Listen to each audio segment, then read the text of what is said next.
अस्सलाम वालेकुम वरहमतुल्लाहि वबरकातुहू। हिंदी की इस कक्षा में आप सभी का स्वागत है। तो बच्चों, हिंदी एक बहुत ही सरल भाषा है और हिंदी हमारी राष्ट्रीय भाषा भी है। पर क्या आपको पता है कि किसी भी भाषा को समझने के लिए, उसकी सही रचना करने के लिए, उसको किसी को समझाने के लिए जरूरी है कि हम उनके वाक्यों की रचना बहुत ही ध्यान से और सही तरीके से करें। पर इन वाक्यों की सही से रचना करने का बोध हमें उस भाषा के व्याकरण से मिलता है। तो इससे पहले की कक्षा में भी हमने एक व्याकरण का बोध लिया था। व्याकरण के किस प्रकार को हमने पढ़ा था? बिल्कुल, इसके पहले की कक्षा में हमने कारक को पढ़ा था और देखा था कि कारक किसे कहते हैं। आज हम व्याकरण के एक दूसरे और बहुत ही महत्वपूर्ण प्रकार को पढ़ने वाले हैं, जिसका नाम है काल।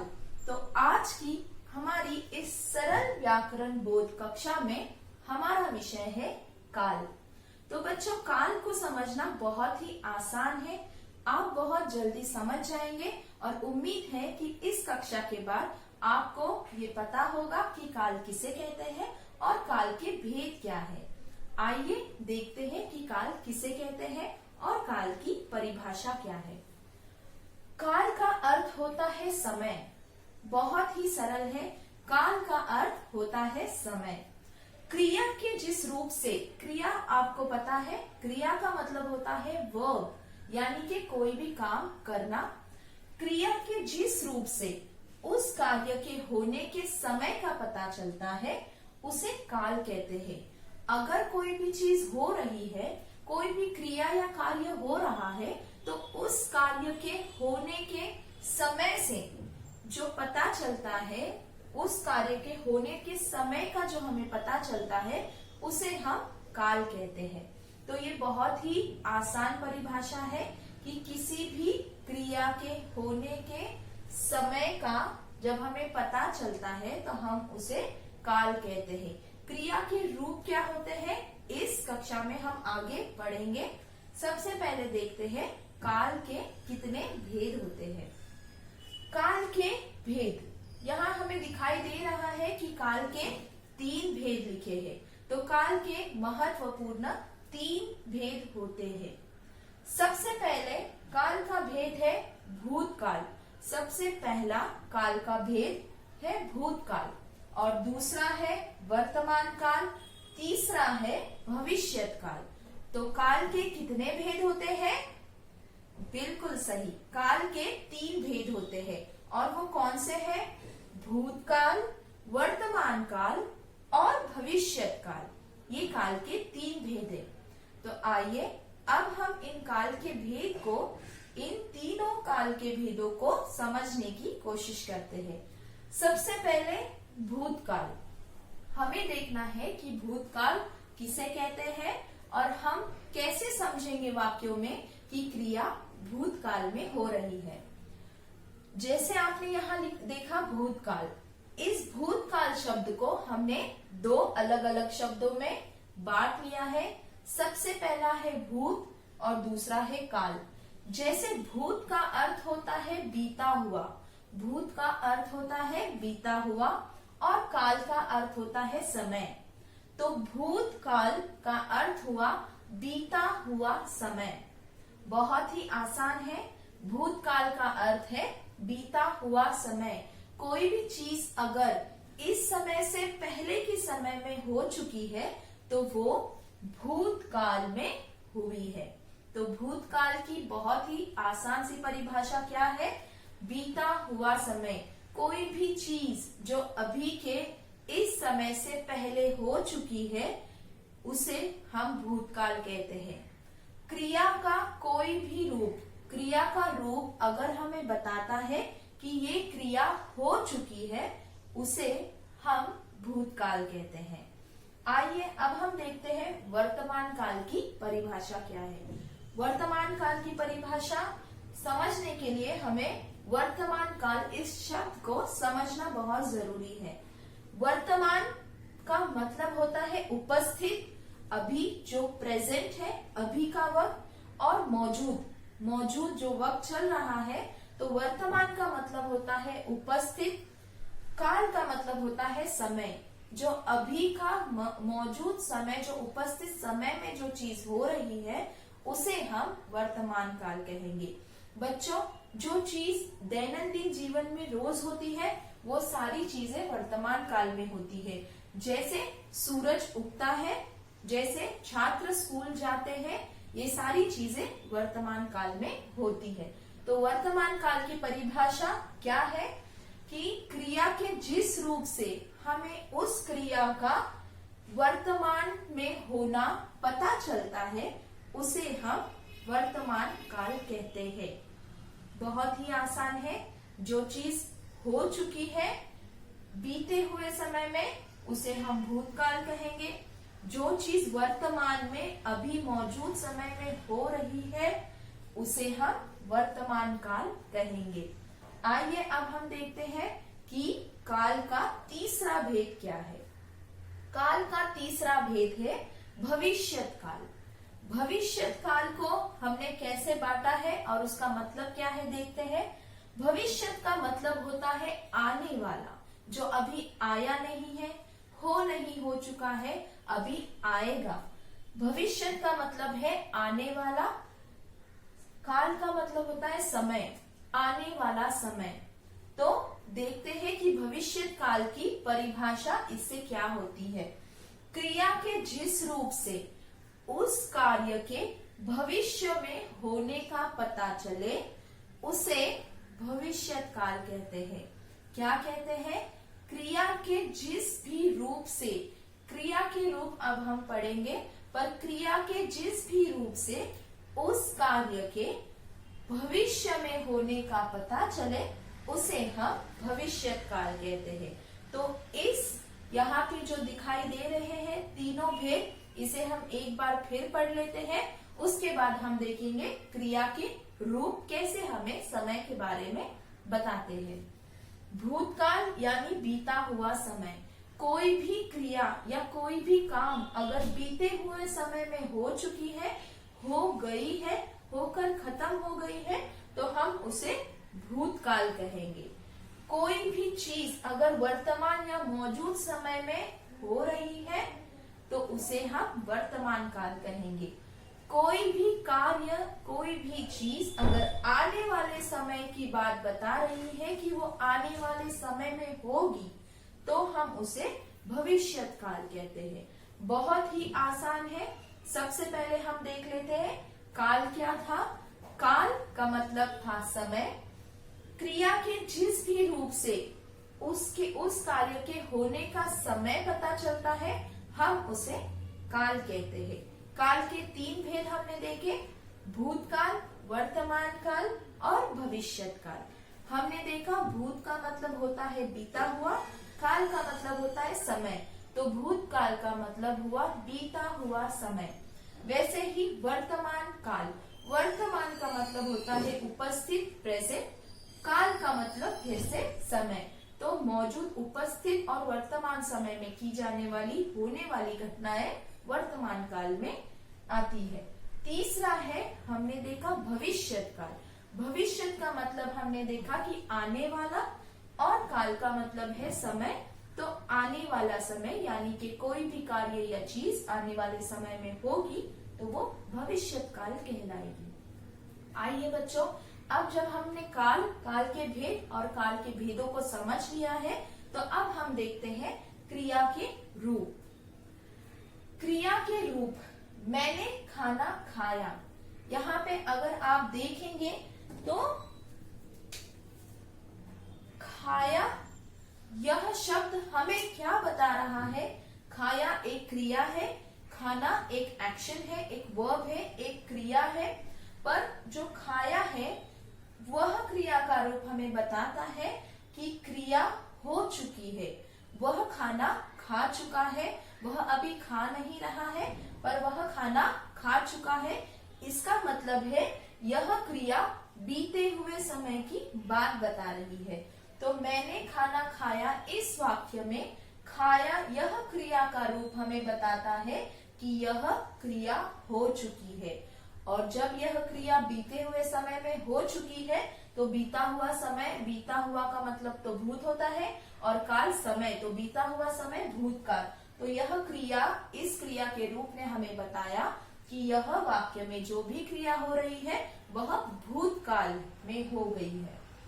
चलो अगला वाक्य हमें दिखाएगा कि उस क्रिया के रूप से हमें पता चलेगा कि वह वाक्य किस समय की बात कर रहा है। मैं खाना खा रहा हूँ।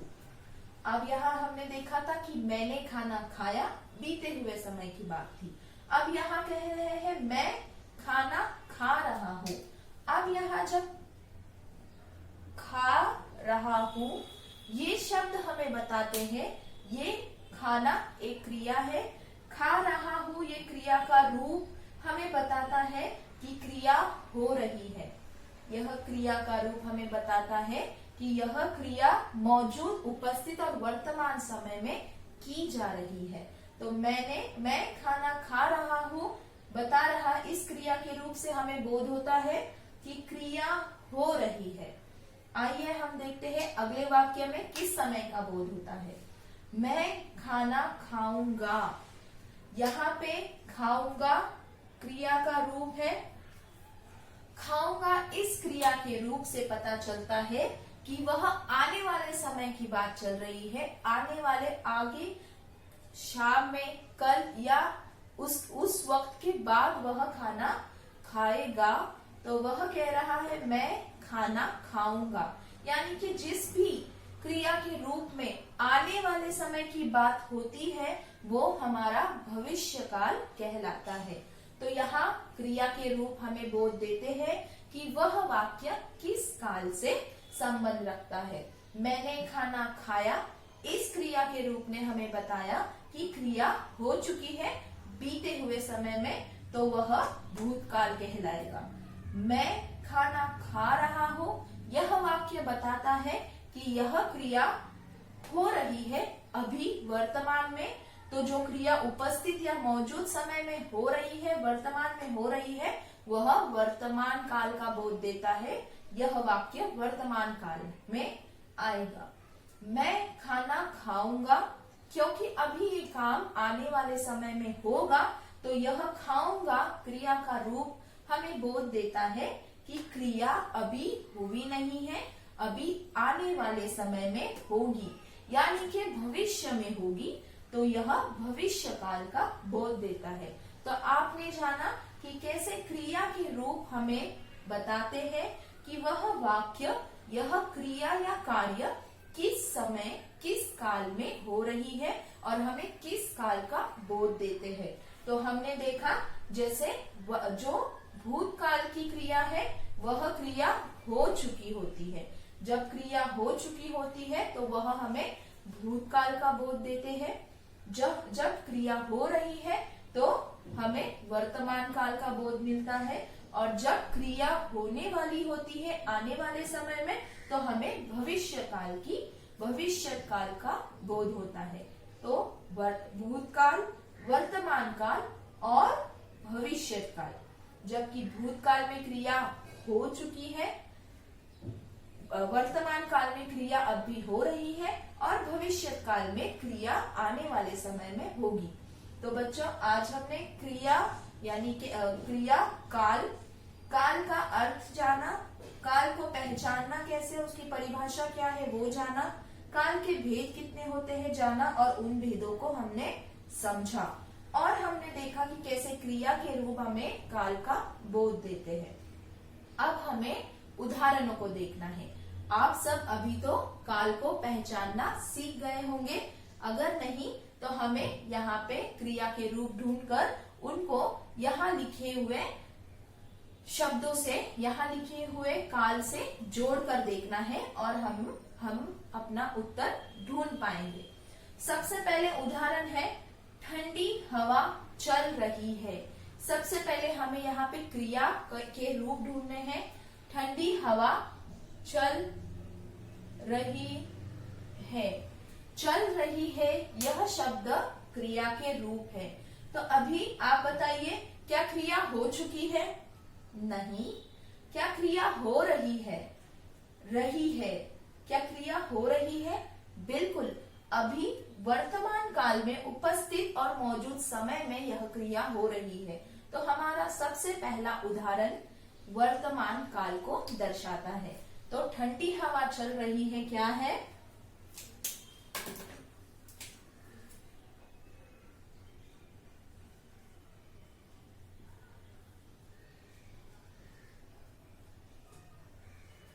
वर्तमान काल। उसी तरीके से हमको देखना है अगला उदाहरण क्या कहता है। मीना पढ़ रही थी। सबसे पहले हम यहाँ पे क्रिया का रूप ढूंढेंगे कि वह क्रिया किन शब्दों में बताई जा रही है। पढ़ना एक क्रिया है, आपको पता है, एक्शन है। तो क्रिया का रूप हमें क्या बता रहा हूं? मीना पढ़ रही थी। क्या यह क्रिया हो चुकी है, हो रही है कि होगी? पढ़ रही थी यानी कि मीना समय से पहले की बात मीना के बारे में कही जा रही है, क्रिया हो चुकी है। जो बीते हुए समय की बात करता है वह वाक्य हमें भूतकाल को दर्शाता है। तो इसका मतलब है मीना पढ़ रही थी, यह वाक्य भूतकाल दर्शाता है।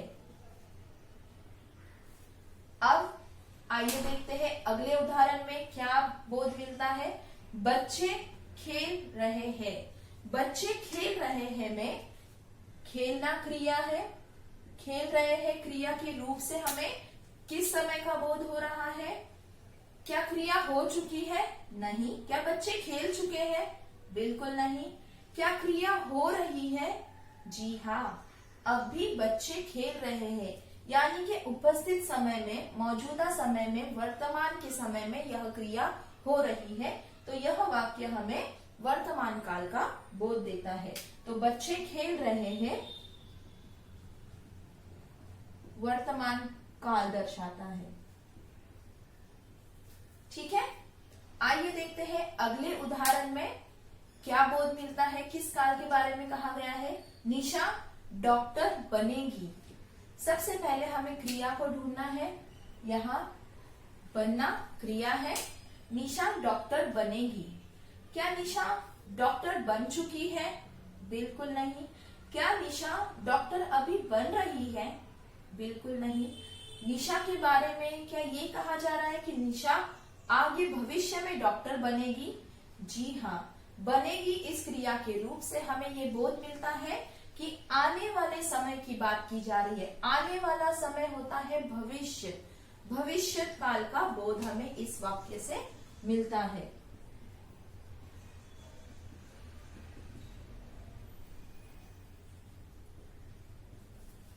बिल्कुल। तो आपने 4 उदाहरण देके हमें पता है कि 5वां उदाहरण आप खुद समझ जाएंगे और आप खुद इसका जवाब हमें देंगे।